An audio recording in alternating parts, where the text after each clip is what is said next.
اعوذ باللہ من الشیطان الرجیم بسم اللہ الرحمن الرحیم۔ السلام علیکم عزیز طلبہ و طالبات، کلاس 10 اسلامیات لازمی سورہ احزاب میں آج ہمارا تیسرا لیکچر ہے، جس میں ہم نے پچھلے لیکچر میں سورہ احزاب کی مشق کی تھی۔ آیت نمبر 1 سے لے کر آیت نمبر 8 کی مشق کی تھی۔ آج ہم نے آیت نمبر 9 سے پڑھنا شروع کرنا ہے، جو کہ ہے بسم اللہ الرحمن الرحیم۔ یا ایھا الذین، اے وہ لوگو، آمنو جو ایمان لائے ہو، اذکروا یاد کرو نعمت اللہ کی نعمت کو، علیکم تم پر، اذ جاءتکم جب آئے تم پر، جنودن لشکر، فارسلنا ہم نے بھیجی، علیہم ان پر، ریحن ہوا، و جنودن اور بہت سے لشکر، لم نہیں ترونا تم دیکھتے تھے، وکان اللہ اور ہے اللہ، بما جو تعملون کچھ کرتے ہو، بصیرا اس کو دیکھنے والا ہے۔ اس آیت کریمہ میں اللہ تعالیٰ نے مسلمانوں کی مدد کے لیے فرشتے بھیجے۔ اس کا ذکر کیا جا رہا ہے کہ اللہ تعالیٰ نے ان کی مدد کیوں کی۔ وہ اس لیے کی کیونکہ جو مومن تھے وہ اللہ تعالیٰ پر کامل بھروسہ رکھتے تھے، اور جس طرح سے غزوہ بدر اور غزوہ احد میں اللہ تعالیٰ نے جو ہے بارہا مسلمانوں کی مدد کی۔ پھر اللہ تعالیٰ نے فرمایا کہ اے ایمان والو، جب تم اللہ اور اس کے رسول کی اطاعت کرو گے تو انعامات کی بارش تمہارے اوپر ہوتی رہے گی۔ جب مسلمان محصور ہو کر رہ گئے تھے تو مومنوں کا مقابلہ جو ہے وہ کافروں سے جب ہوا، حضرت سلمان فارسی کا تعلق جو ہے وہ ایران سے تھا، اور جنگی چال کا ان کو بہت زیادہ اندازہ تھا۔ ان کے مشورے پر نبی پاک صلی اللہ علیہ وآلہ وسلم نے خندقیں کھدوائی تھیں۔ کفار جو ہے جو ہیں کہ ہم نے خندقیں کیوں کھودی نبی پاک صلی اللہ علیہ وسلم نے اور ان کے صحابہ کرام نے، تو اس کی وجہ یہ تھی کہ تاکہ کفار جو ہیں وہ ایک حد تک رہ جائیں، اور 12,000 کی جو تعداد ہے وہ کافروں کی تھی، اور 3,000 مسلمانوں کی تعداد تھی، کہ جس میں سے 300 جو مسلمانوں کی تعداد تھی وہ بھی جو ہے وہ مکمل مسلمان نہیں تھے، کامل وہ اللہ پر جو ہے وہ ایمان نہیں رکھتے تھے۔ کچھ اس میں یہود تھے، کچھ کافر تھے، دوغلے پن والے تھے، اور کچھ ڈرپوک تھے۔ یہود بھی ان کے ساتھ شامل تھے، اور مسلمانوں کے ساتھ ایسا رویہ رکھا ہوا تھا کہ وہ مسلمانوں کو کہتے تھے کہ ہم تمہارے ساتھ ہیں، جبکہ وہ کفار کے ساتھ تھے۔ پھر اللہ تعالیٰ نے فرمایا کہ مومنو، اس وقت کو یاد کرو جب میں نے تمہیں مدد بھیجی، ڈر اور خوف جب تمہارے اوپر طاری تھا، اس وقت میں نے جو ہے وہ مدد بھیجی تھی۔ جب خندقیں کھودی گئی تو یہود جو سازشی طور پر مسلمان ہو گئے تھے، اور وہ بھی ڈر گئے تھے کہ ہم بھی جو ہے وہ ہمارے ساتھی جو ہیں وہ ہماری طرف نہیں آ سکتے، اور اب ہم جو ہے وہ ان ساتھیوں کی طرف نہیں جا سکتے۔ پھر صحابہ اور کافر جو تھے وہ آپس میں جو ہے وہ تیر چلانا شروع ہو گئے، ان کی لڑائی شروع ہو گئی۔ پھر اللہ تعالیٰ نے ہوائیں نازل کی، جبکہ اس وقت بھوک کا بہت زیادہ غلبہ تھا، اور پیاس بھی جو ہے وہ بہت زیادہ زوروں پر تھی، اور کھانے پینے کی بہت زیادہ کمی تھی۔ ہوا کا جو عذاب تھا وہ کفار کے لیے تھا، یہ اس لیے کہ جب ہوائیں چلیں، تیز آندھی چلی، تو جو ان کے مورچے تھے، جو انہوں نے اپنے لیے جو خیمے بنائے ہوئے تھے جس میں وہ رہتے تھے، جو ان کے کھانے پینے کی جو چیزیں تھیں، جن میں جو ہے وہ دیگیں بھی شامل تھیں، تو وہ ہوا کے ذریعے، آندھی کے ذریعے کیا ہوا کہ وہ ساری اڑ گئیں، سارے کا سارا سامان ادھر سے ادھر ہو گیا۔ یہ جنگ جو تھی وہ 22 سے 23 دن تک جو ہے وہ جاری رہی، جبکہ مسلمانوں کے پاس کھانے پینے کے لیے کوئی بھی چیزیں موجود نہ تھی۔ جب خندقیں کھودی گئی تو نبی کریم صلی اللہ علیہ وآلہ وسلم نے اپنے صحابہ کے ساتھ، وہ بھی شامل تھے، اور بھوک کا یہ عالم تھا کہ صحابہ کرام نے اپنے پیٹ کے اوپر پتھر باندھ کر تو یہ جو خندقیں تھیں ان کو کھودا۔ پھر ایسی صورت میں اللہ تعالیٰ کی رحمت نازل ہوئی کہ اللہ تعالیٰ نے فرمایا کہ وہ صحابہ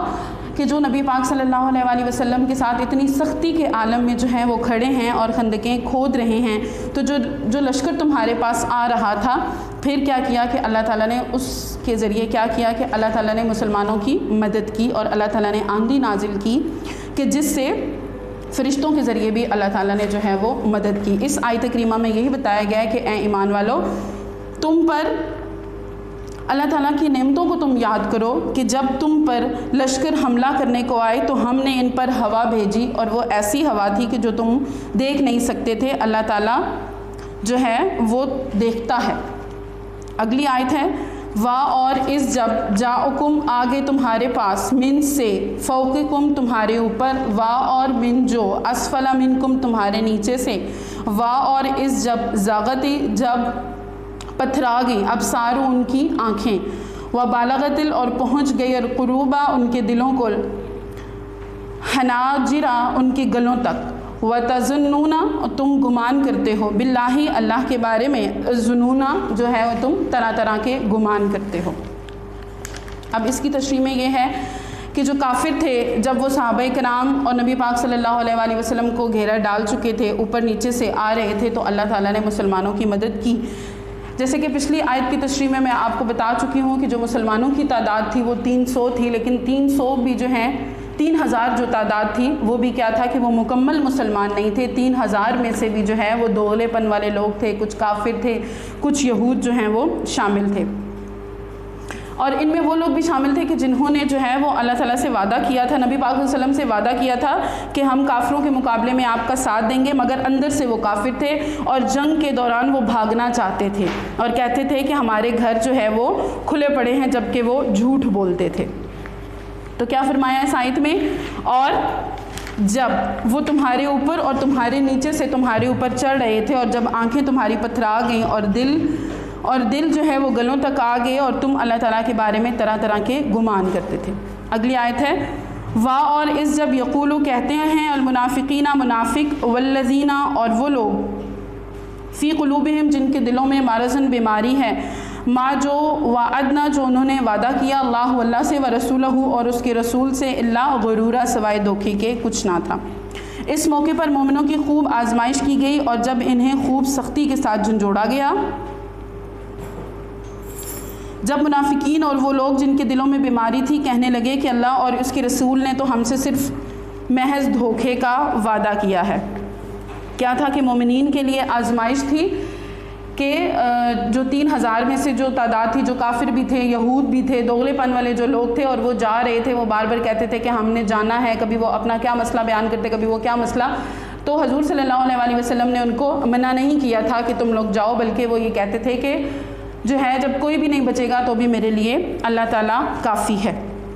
وا اور اس جب قالت کہتی تھی طائفات ایک جماعت منہم اس میں سے، یا اہل الیثرب اے اہل مدینہ، لا نہیں مقام و نہیں ہے جگہ،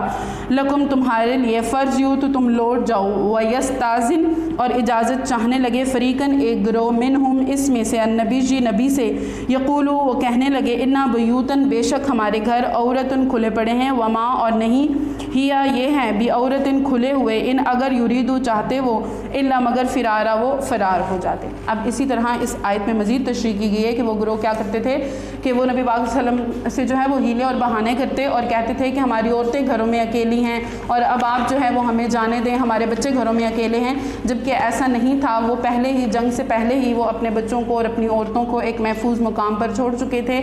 جو کافر تھے وہ لوگ بھی اور جو مسلمان تھے وہ لوگ بھی محفوظ مقام پر اپنی عورتوں کو چھوڑ چکے تھے، لیکن یہ کافر ہیلے اور بہانے کر رہے تھے کہ ہم کسی طرح یہاں سے جو ہے وہ فرار چاہیں، تو اللہ تعالیٰ نے فرمایا کہ اگر یہ کافر یہاں سے چلے بھی جائیں تو پھر بھی ان کی بخشش نہیں ہے، بلکہ ان کے لیے موت ان کے گھر میں بھی آ سکتی ہے۔ ولو اور اگر دخلت داخل ہو جائیں علیہم ان پر، من اقطارہا اطراف مدینہ سے، ثم پھر سئلوا اس نے کہا، ان سے کہا جائے، فتنتن فتنہ انگیزی کے لیے، لآتوہا تو آ جائیں اس کے لیے، وا اور مانا تلبسو بہا تو وہ رکیں گے نہیں، الا مگر یسیرا بہت تھوڑا۔ اب جو ہے وہ مزید اس آیت کریمہ میں جو ہے وہ بتایا جا رہا ہے کہ اگر ان سے اطراف مدینہ سے فوجیں گھسائیں اور پھر ان سے فتنہ و فساد کے لیے کہا جائے تو یہ فوراً تیار ہو جائیں گے، یعنی کیا کہ یہ صرف ہیلے اور بہانے کر رہے ہیں اپنے گھروں میں واپس جانے کے لیے، ان کے گھر میں پیچھے کوئی بھی مسئلہ نہیں ہے۔ تو تب رسول اللہ صلی اللہ علیہ وسلم نے فرمایا کہ اگر